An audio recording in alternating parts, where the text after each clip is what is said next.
Bom, pessoal, esse é o que eu chamo do projeto Pisquetando na Engenharia, né? E a gente vai ter aí uma série de conteúdos que a gente vai ter o prazer de gravar aí, é uma coisa que eu já queria fazer há um monte de tempo, né? Mas o primeiro módulo é esse módulo aí, enfim, é um apanhado geral, se a gente entende que a engenharia, que a economia, que as atividades que a gente, né, que a gente faz, ou que a gente pretende fazer, né? Real estate, inteligência, tudo isso está incorporado, está cravado, acontece no mundo, né? E no mundo chamado Brasil, em um continente chamado Brasil, em uma ambiência, em uma coisa meio maluca chamada Brasil, que de tempos em tempos, que de erros em erros, vem atropelando aí, chegando onde a gente chegou, nesse estado de pandemia, que não é só infelizmente, não é só uma pandemia, uma doença, né? Mas é uma pandemia intelectual também, de falta de conceitos, enfim, de muita espuma, de muito Instagram falando bobagem, gerando autoridades que não sabem sequer onde estão. E aí, só que tem um público que quer comprar a solução para a vida em uma pílula de inteligência em 12 vezes no cartão. E esse é um Brasil meio maluco que a gente vive. Esse primeiro módulo é um módulo muito mais de integração de conceitos no mundo, né? Onde é que está o Pisqueta no mundo, onde é que estão as pessoas que estão com o Pisqueta e os amigos e tudo mais. Vamos brincar com alguns conceitos. É uma coisa mais bem-humorada, ele é um módulo plus, né? Um módulo, né, de abordagem da vida, quase que filosofia, né?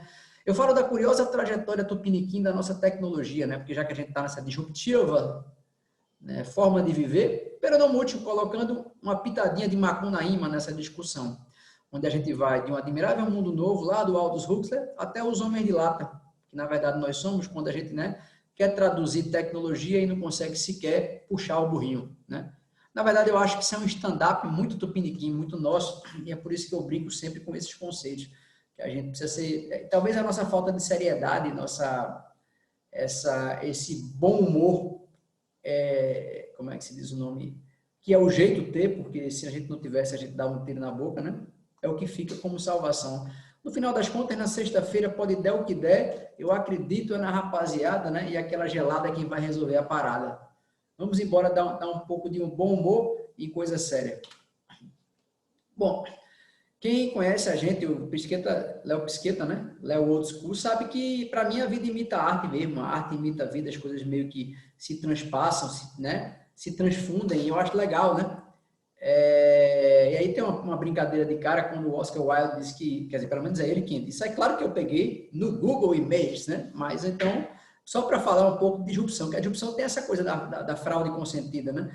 De você pegar coisas onde você acha que está certo, mas nem sabe, né? Uma prateleira virtual, né? Brincando um pouco com o conceito, foi de propósito.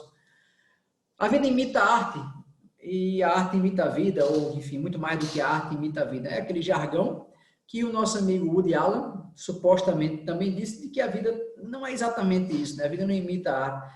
A vida imita um programa ruim de televisão, né? Quase que um Big Brother, um Faustão. E nem tanto, nem tão pouco, né? Eu acho que, como diria Ortega y Gasset, nós somos nós e nossas circunstâncias. E o que é circunstante em nós é o que nos permeia, é o que nos cerca, são as idiotices 4.0, são as inteligências. A gente tem que transitar nesse mundo aí, nessa maluquice, né? E eu fico muito com o Nelson Rodrigues, que diz que a vida é a vida como ela é, né? E a gente não pode... Uma vez eu vi um programa aí, né, 4.0, dizendo que o mercado é aético. O mercado não é ético, o mercado é um mercado, né? E diante do mercado, as duas formas de viver. Ou a gente se angustia e morre, vai para o Rivotril crônico, ou a gente tenta, né, estudar, né, tentar introjetar nossas competências e nossos valores éticos e morais, porque o mundo está cheio de bobagem, né? Mas são bobagens 4.0, né? E a gente tem que passar por ele com honestidade, enfim, e garantindo a nossa sobrevivência técnica como pessoa, como homem integral, e sem se deixar levar pelas escrotices, né, que existem nisso, mas entendendo que a gente tem que conviver com esse mundo, que é um mundo mais ou menos organizado e às vezes com valores bastante deturpados. A gente tem visto muito isso, né? E é por isso que o Woody Allen fala assim, eu sou muito mais Ortega y Gasset / Nelson Rodrigues, né? Nós somos nós e nossas circunstâncias, e por outro lado, a vida é como ela é. E aí, só fechando um pouco o conceito com o Heráclito, que diz que a gente não toma banho 2 vezes no mesmo rio, né? Porque o rio não é mais o mesmo, tampouco nós. Então, a gente transita nos mesmos mundos, só que com a contemporaneidade, né, que a gente acompanha ao longo da vida, e, portanto, as experiências mudam, a gente muda, as perspectivas. Na verdade, a grande provocação aqui é trazer uma visão crítica para as coisas, para o mundo e para o que o mundo tem para nos mostrar, e o que é que a gente tem para dar de feedback para o mundo enquanto pessoas que pensam esse mundo como analista, como engenheiro, né? Como, enfim, um pouco do projeto Psiquetando tem a ver com essas coisas de análise zoom out, zoom in, né? Devo esse conceito ao meu amigo Ricardo Maluf, da Dorset Capital. Simbora.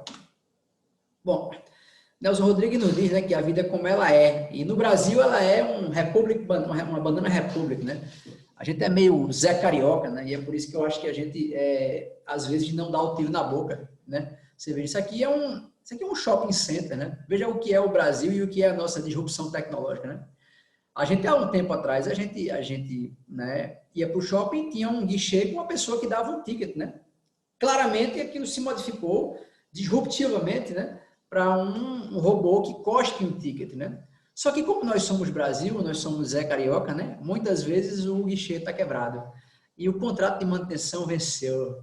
Então a gente tem o guichê quebrado, o robô aqui, né? De férias forçadas e uma pessoa ainda vestida de marinheiro, né?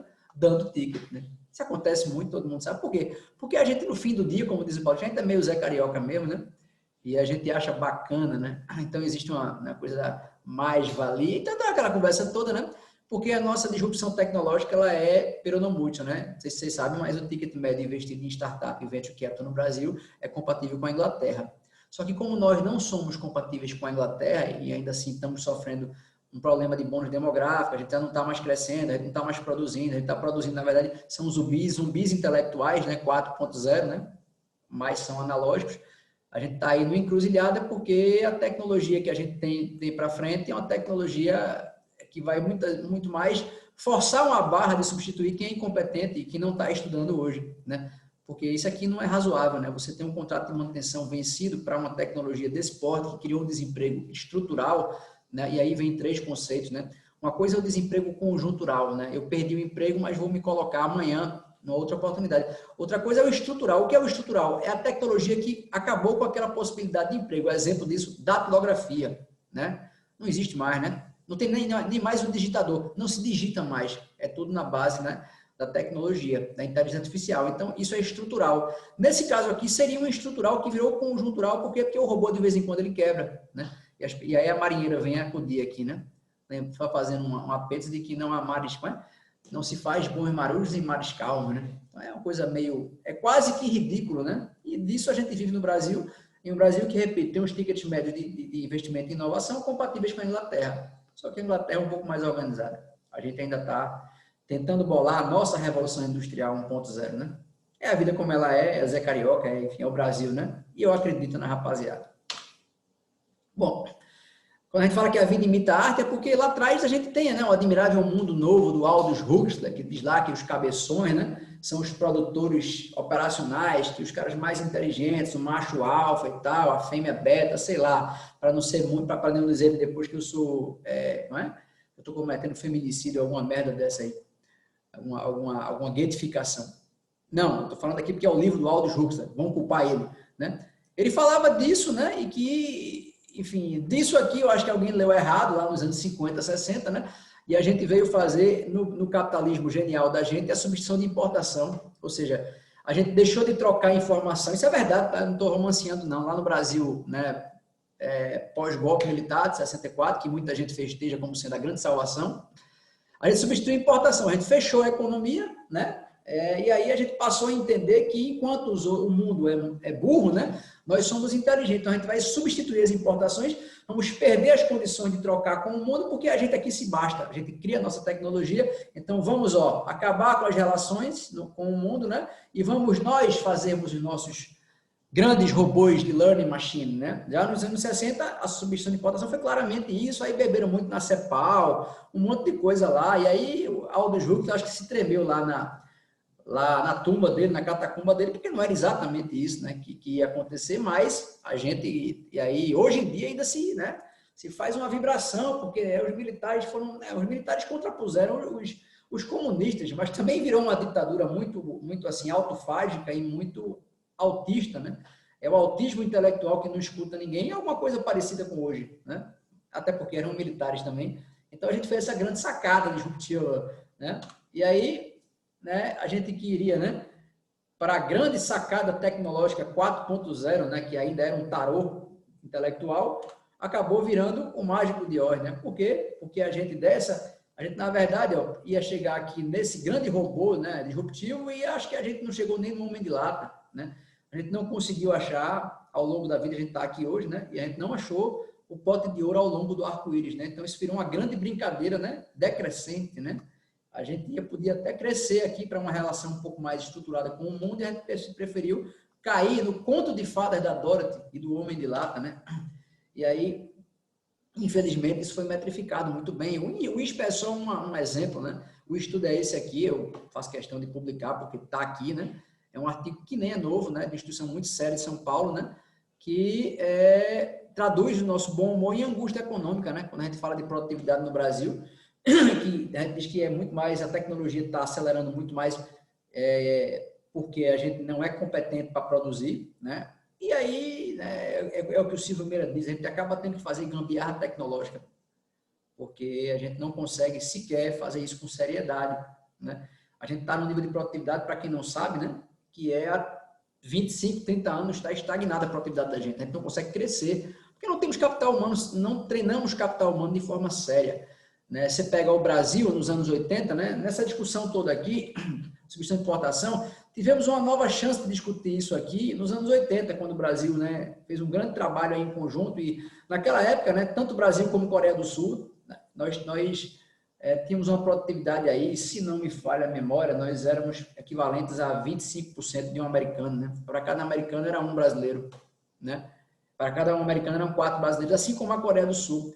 Só que a Coreia do Sul investiu em trocar informação com o mundo, investiu em conhecimento sério. A gente fechou aqui porque a gente é foda. Então a gente, né, substituiu importação, aí fechou a economia toda, ficamos com níveis de fechamento compatíveis com a Rússia, né, com a Rússia comunista, enquanto que o resto do mundo, como a Coreia do Sul, fez. Aí o dado do Samuel Pessoa é muito interessante, porque ele diz assim, né? Quer dizer, o coreano lá, o senhor coreano, ele, né, naquele momento dos anos 80, né, ele era compatível com o brasileiro, eram 4 coreanos para um americano, né? O filho dele, né, já com um certo investimento em educação, ele já quase que entrou na Universidade Federal, né, porque já começou a ser muito mais, aí sim, disruptivo, né? E o neto dele entrou no ITA, fazendo um parâmetro comparativo de que hoje em dia a Coreia tem uma produtividade a 70% dos Estados Unidos, portanto, né, chegou, e a gente continua aí, né, segundo Gustavo Franco, esse pessoal que estuda economia, mas que ninguém lê o que eles escrevem, né, porque está muito mais preocupado em criar uma startup para chamar de sua e vestir uma meia de tio Patinhas e mudar o mundo, né, que nunca mudam, né. Esses caras dizem a verdade, eles estudam com consistência e dizem que a gente não ficamos para trás por escolhas erradas, e hoje está difícil. Continuamos produzindo mal enquanto o mundo está indo para frente e a gente alavancou para trás. A gente colocou, na verdade, foi uma âncora, né, de burrice tecnológica. E esse estudo ele mostra um pouco isso, infelizmente, né? Um pouco de economia e arte, né? Aqui tem o Brasil, né? O Brasil, você sabe que quase 70% do PIB do Brasil é comércio e serviço, né? Então, e aí eu pergunto se alguém, né? Pergunto retoricamente se alguém tem boas experiências com serviço prestado no Brasil. Os níveis de serviço do Brasil são péssimos, né? Então, o que a gente mais faz é o que a gente faz pior, claro, porque a gente tem um sistema S combalido, né? A gente tem um financiamento meio híbrido, a gente nunca sabe de onde vem as coisas, é pouco privado, uma coisa meio maluca, né? E aí, de certa forma, ó aqui nossa indústria, ó, a participação do emprego na indústria, para o setor, não muda muito, né? A gente tem aí uma capacidade ociosa de 15% a 20% na indústria, né? A agricultura vem caindo, adivinha por quê? Porque o agronegócio é o mais tecnologicamente habilitado, a gente tem realmente boa tecnologia, então, consequentemente, o nível de emprego cai, porque o capital humano é improdutivo, né? Enquanto no serviço só faz aumentar, não é engraçado essa curva. Ó, o agronegócio, a agricultura, o agronegócio cada vez menos emprega, por quê? Porque já descobri que roubou melhor do que gente. Essa galera aqui partiu, ó, claramente fez um pivô aqui, né? Ó, jogou para o serviço porque ficou desempregado, não sabe fazer nada, vai vender pastel, né? Então é serviço, é vender camisa, é vender bola de gude, né? Que é onde não precisa de capacidade humana, né? Mais ostensiva, né? E aqui eu tenho uma disrupção porque eu realmente tenho uma tecnologia em agronegócio que é muito legal e a gente tem menos emprego, menos participação, serviço, portanto, é o grande senão do Brasil, né? Aqui tem outros cenários de outros lugares do mundo, né?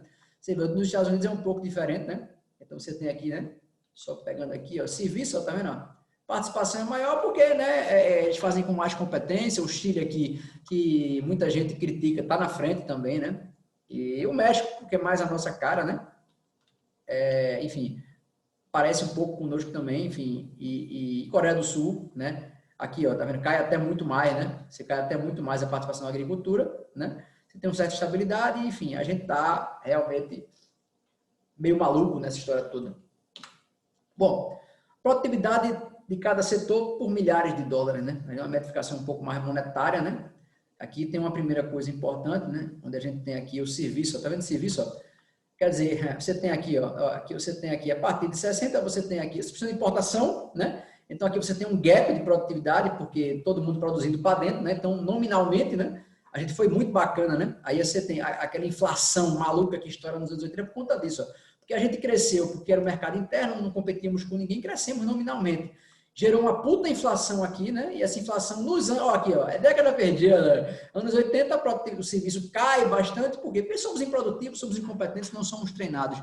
Então, naturalmente, a nossa produtividade, né, monetária cai demais, né? Porque a gente está aqui, né, na década perdida, que vem até embaixo aqui, ó, 95, lembra lá? Antes do plano real, uma queda ostensiva, né? A indústria, né, dá um gapzinho também em função da mesma coisa, depois anda um pouco de lado, né? E o nosso crescimento total, consequentemente, ele desde os anos 80, ele está automaticamente lateralizado no pior estilo, né, Mangue Beach, ou seja, andando de lado feito caranguejo. Esse é o Brasil da gente, né? Que quando estourou essa bolha no final dos anos 70, né? Aí você tem, sabe o que foi isso aqui, ó?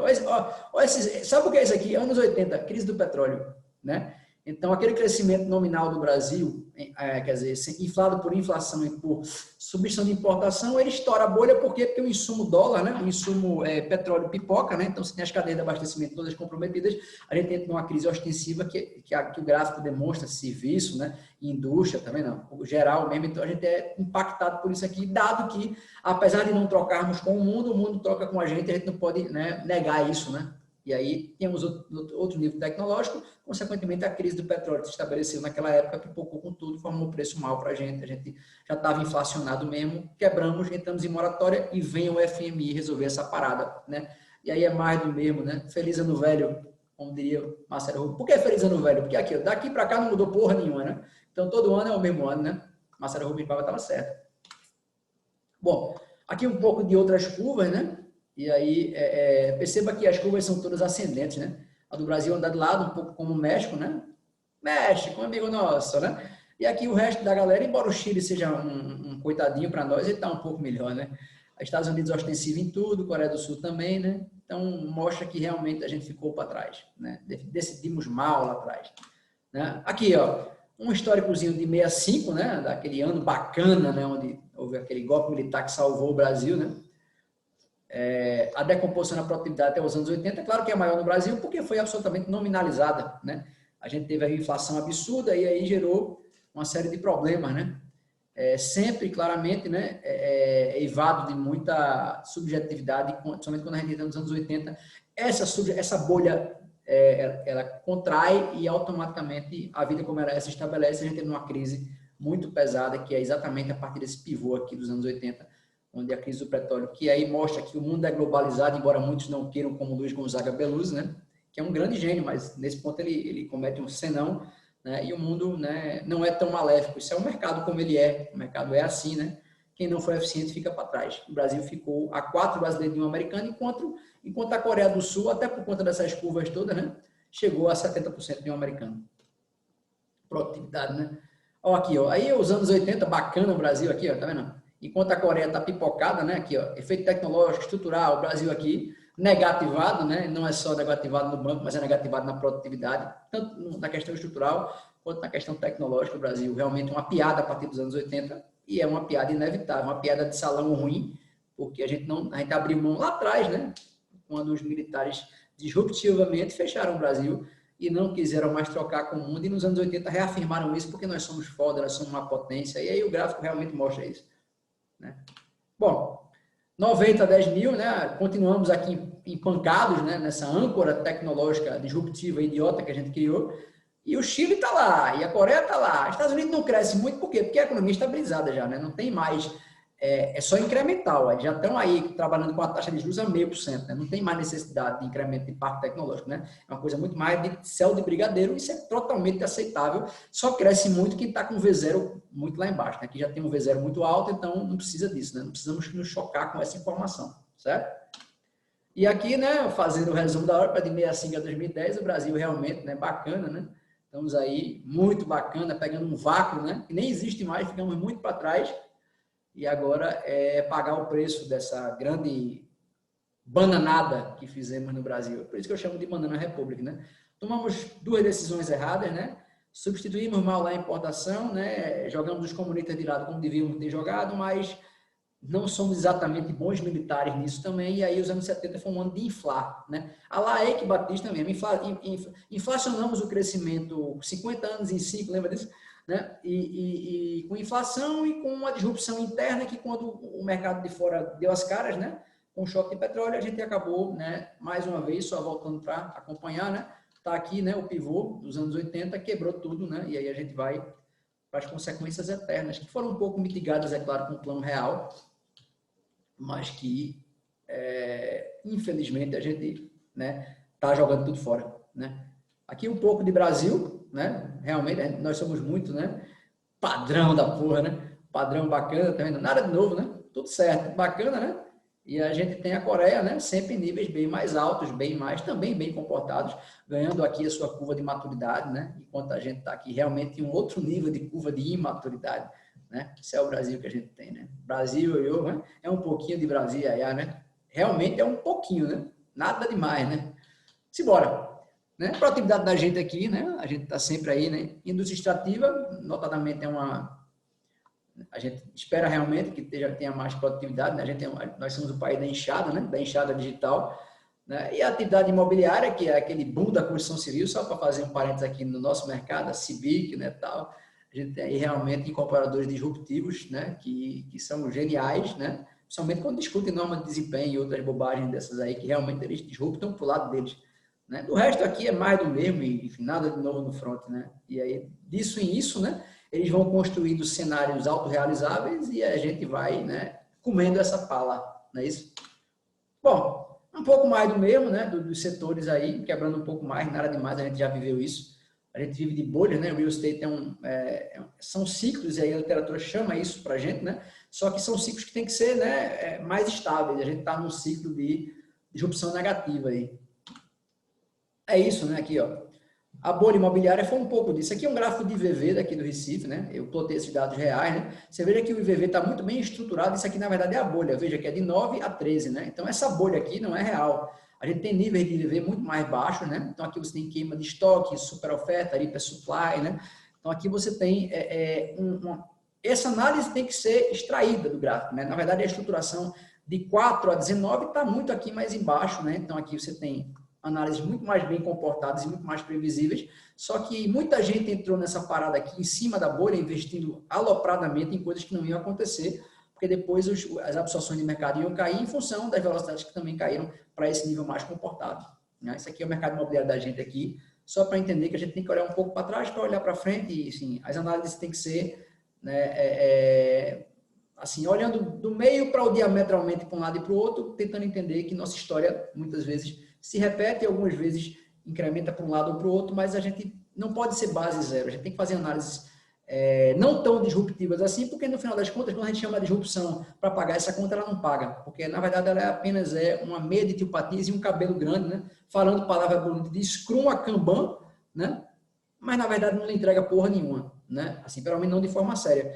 E eu quero dizer aqui que sou um cara da tecnologia, eu trabalho com inovação, só que tem que ser uma coisa séria, né? Nós não podemos ter os tickets de cheques para venture capital, para startups compatíveis com a Inglaterra e entregarmos tecnologia lá Uganda, né, que é o que acontece, né? Simbora. Né? E aqui é um pouquinho de Brasil e IA, quando você diz, ó, cadê a produtividade, menino? Olha a nossa produtividade aqui.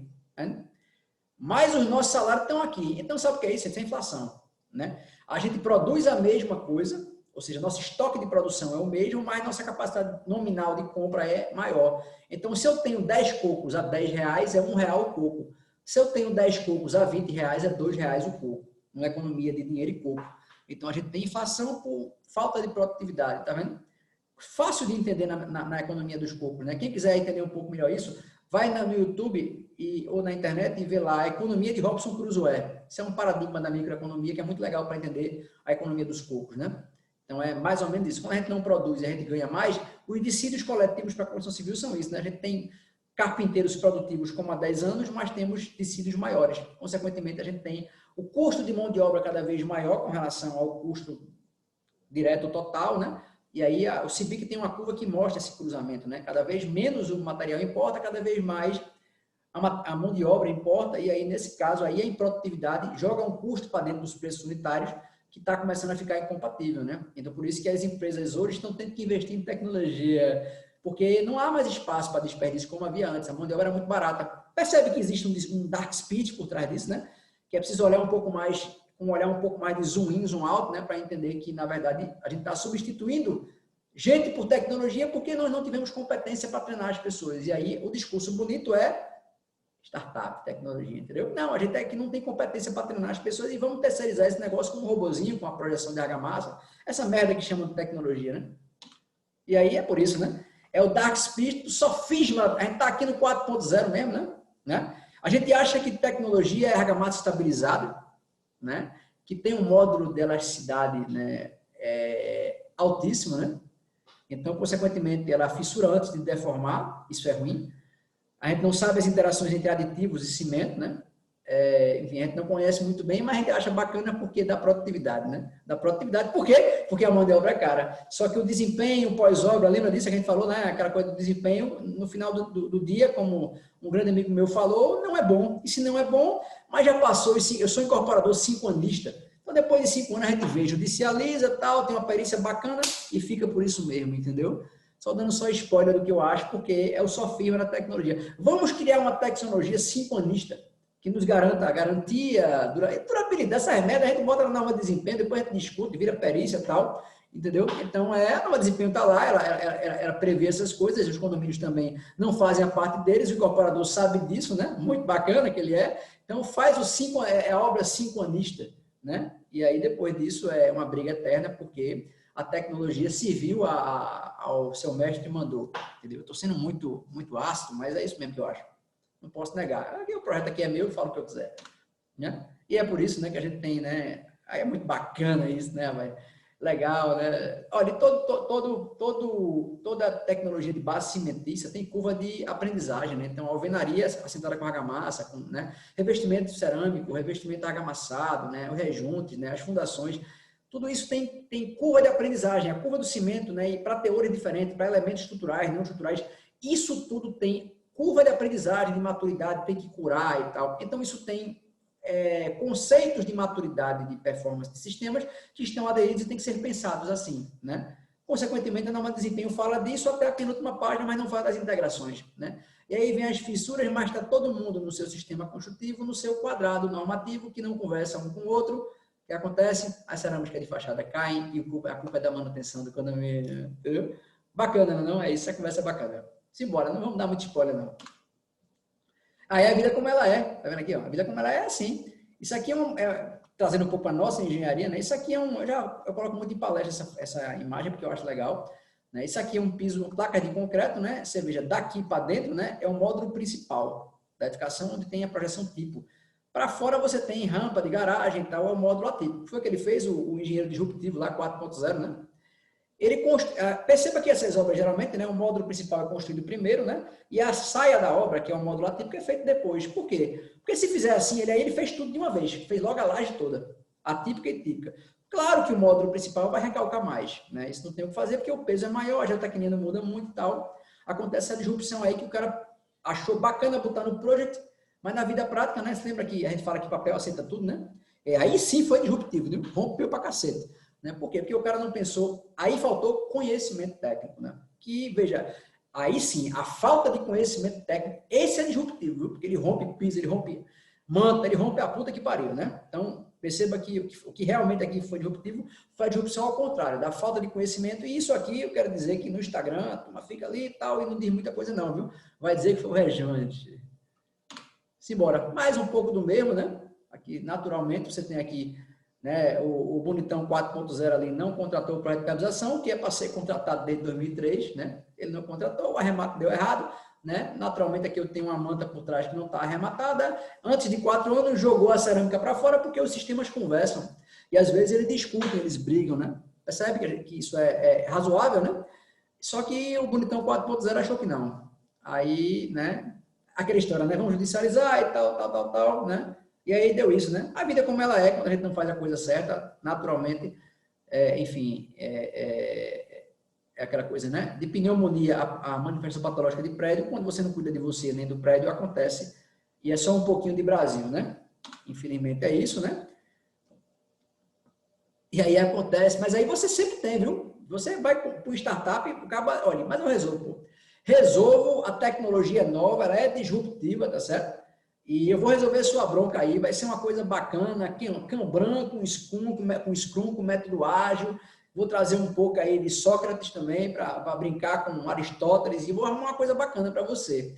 Né? Você acaba entendendo, e esses caras são sempre assim, né? Eles disruptam, já começam a lhe chocar, o old school fica chocado já com a imagem, né? Que uma camada desse não postaria para mim, né? Só Jesus da causa. Né? Mas é assim, viu? Que vai, e aí, ó. E Renato Russo é que ensina pra gente que é uma festa estranha, né? Gente esquisita, eu não tô legal, né? Um amigo me disse uma vez que aqui em Recife a gente vive um movimento cultural de startups. E é realmente um movimento cultural. É a medo de patinhas, cabelo grande, assim, um monte de piercing na venta, língua torada e resolução de problemas zero. Né? Mas tem um Scrum, muita cor bacaninha, fazem uma sala de cubo, começam a escrever na parede, e a entrega disso não tem um payback de R$1 a mais por conta disso.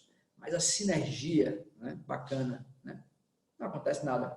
Esse é o dark spirit e o sofisma, né? E é por isso que não é sério. A gente tem que tratar com mais seriedade as coisas, né? Porque o empresário, ele no fundo, ele é convencional, ele quer taxa interna de retorno.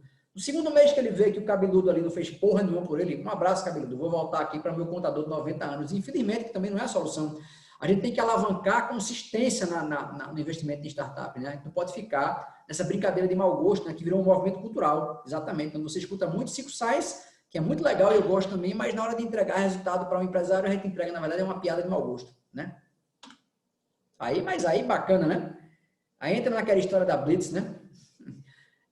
Tá tudo muito bom, tá tudo muito bem, tudo muito bonito, disruptivo, mas não resolve porra nenhuma, né? E aí você queima a ficha, porque o Scrum Process, como métodos ágeis, como PMI, é genial quando é feito por pessoas sérias, certo?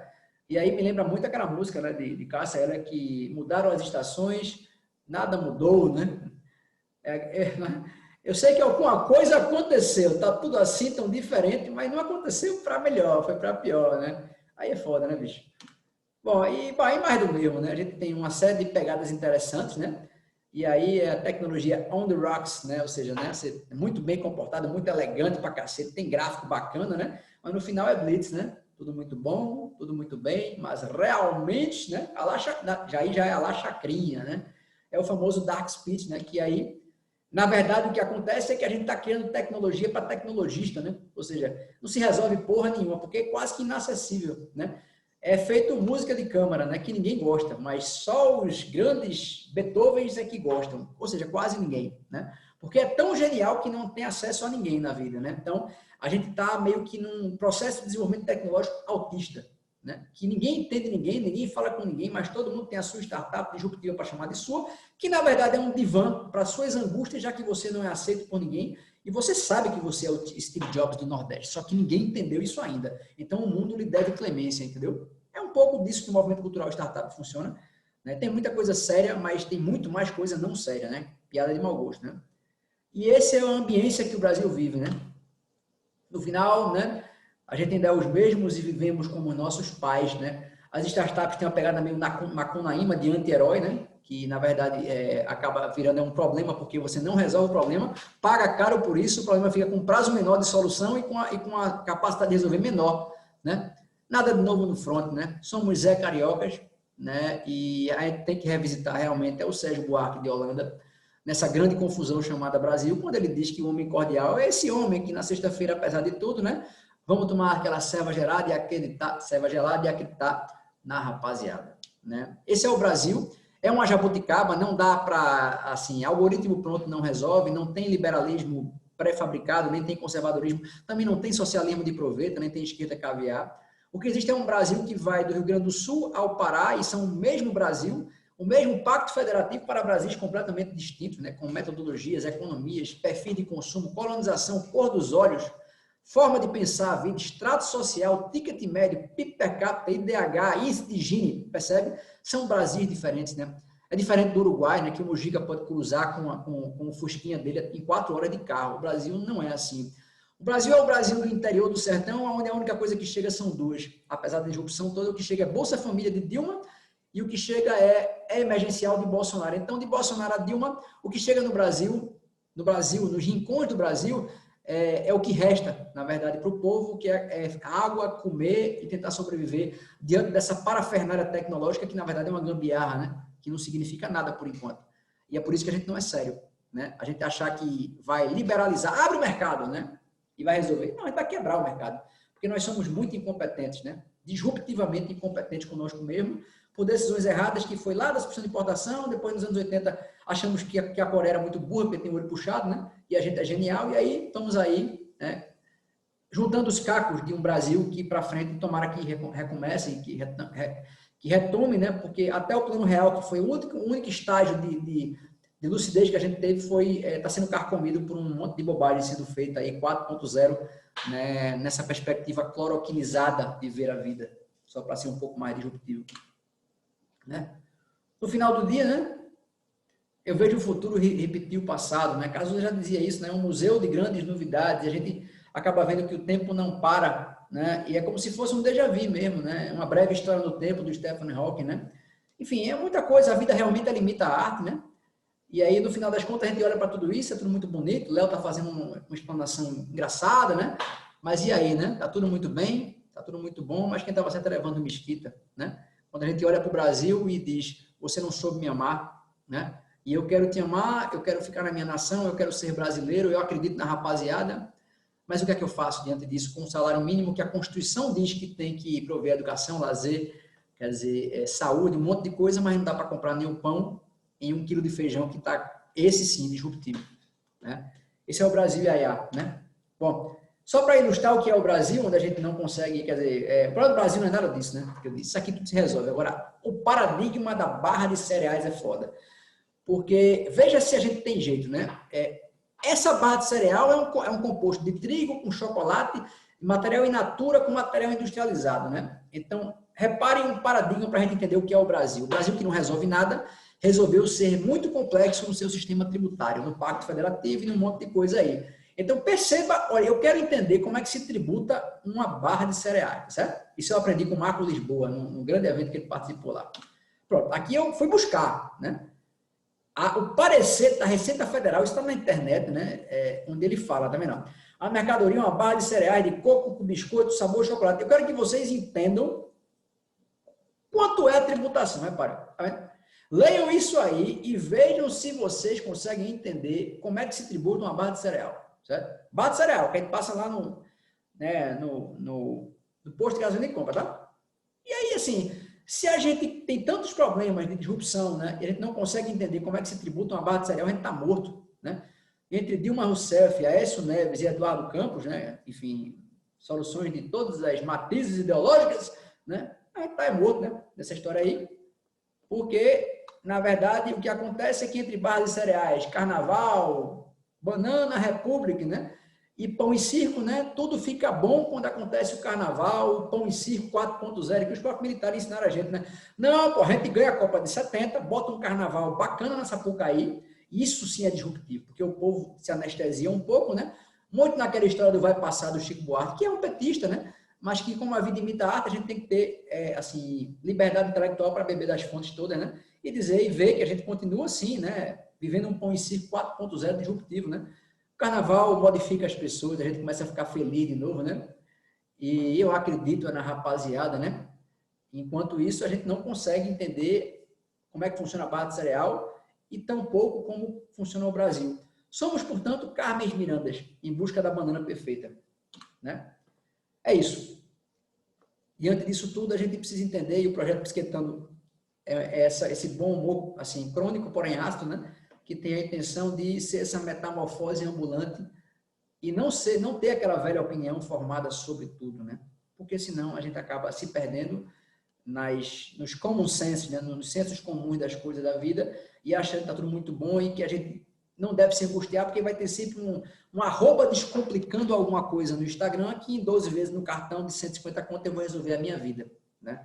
Não vai, né? A gente tem que ser um pouco mais maluco, beleza, né? Ou então, como é o Crazy Good, né? Que é o Daniel Alves lá, para comer as bananas que esse Brasil nos impõe, né? Entender que esse Brasil é complicado, que o mercado é complexo, que a gente tem que estudar. No final da vida, a gente tem, no final das coisas, do dia, a gente tem que ser disruptivo ao ponto de estudar. A grande disrupção da gente é estudar. É tentar ser melhor, nós sermos melhor do que nós fomos ontem, né? Posição relativa, né? Competência, posição relativa de mercado. Então, a gente tem que ter repertório, tem que ler livros, né? Livros, né? Não é podcast, é livro, tá? Tem aqui um monte aqui, ó. Vou até pegar aqui para mostrar, para ninguém dizer, né, que eu sou mentiroso, né? Tudo aqui, ó. Lidos e não lidos, uma porrada, né? A grande disrupção da vida é estudar livros, né? Não podcast, viu? A gente tá numa birra de papinha intelectual, né? Que a gente tem, agora nós temos, a gente divide tudo no hiper, né? E a gente quer terceirizar nossa solução de vida, nossa felicidade em algum Instagram brilhante que estão lhe vendendo. Daqui a pouco vão abrir um Instagram aí e vão dizer, ó, vem comigo, cara, que eu te dou 15 anos em 15 dias, né? Isso é fraude, isso é mentira e não tem almoço grátis. Isso sim é verdade, né? A gente precisa tratar com um pouco mais... É claro que isso aqui é bem-humorado, é uma brincadeira, né, com fundo de verdade, é claro, mas no fundo é uma grande tristeza que eu tenho perceber que a gente está caminhando para uma mediocridade, para um recalque intelectual. Nós estamos recalcando nossos pilares intelectuais, achando que conhecer uma contraverga é realmente alguma coisa de outro mundo, tá certo? Contraverga é importante, só não é de outro mundo e não vão te pagar para resolver isso, entendeu? O que a gente não pode perder nunca, gente, é a felicidade de enfrentar essas coisas, né? Eu tenho um professor de economia chamado Francisco de Souza Ramos, um paraibano de Patos, que nos ensinou na primeira aula de economia. Ele é PhD na Católica de Louvain, professor de microeconomia e teoria dos jogos. E ele nos disse lá, eu não sou economista, mas a economia entrou em mim como paixão e ficou até hoje, né? Não seremos melhores na medida em que tivermos as respostas certas, mas sim na medida em que fizermos as perguntas certas. Ou seja, a gente tem que ter convicções fundamentais, axiomas fundamentais, e temos que nos perguntar sempre se o que a gente acredita hoje vale para amanhã ou valeu para ontem, porque as verdades mudam, a tecnologia ela é disruptiva sim, a gente tem que continuar jovem intelectualmente, e continuar jovem não é ter resposta para tudo, é ter pergunta para tudo, né? Eu acho que é muito mais importante a gente, né, se eivade de dúvidas boas, sadias, do que de convicções tão grandes que não tem espaço mais para questionamento. Aí vira uma arrogância intelectual crônica e, na verdade, vai descaminhar ou vai nos levar para uma burrice que, na verdade, é um grande ostracismo, né? Afinal de contas, como diria Nietzsche, né? Ao redor de um gênio há um deserto imenso de não contestações e de continências prévias, né? Vamos fazer isso não. Para tudo isso acontecer, a vida tem que estar feliz.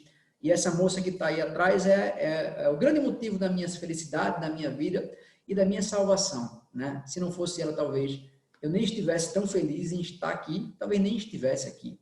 Por isso, vai sempre para ela esse muito obrigado, o amor da minha vida, junto com minha filha, com minha família. E com esse projeto Pisquetando, que aqui é um convite plus, né? Que está aí para todo mundo. Se Deus quiser, vamos junto nisso aí. Grande abraço.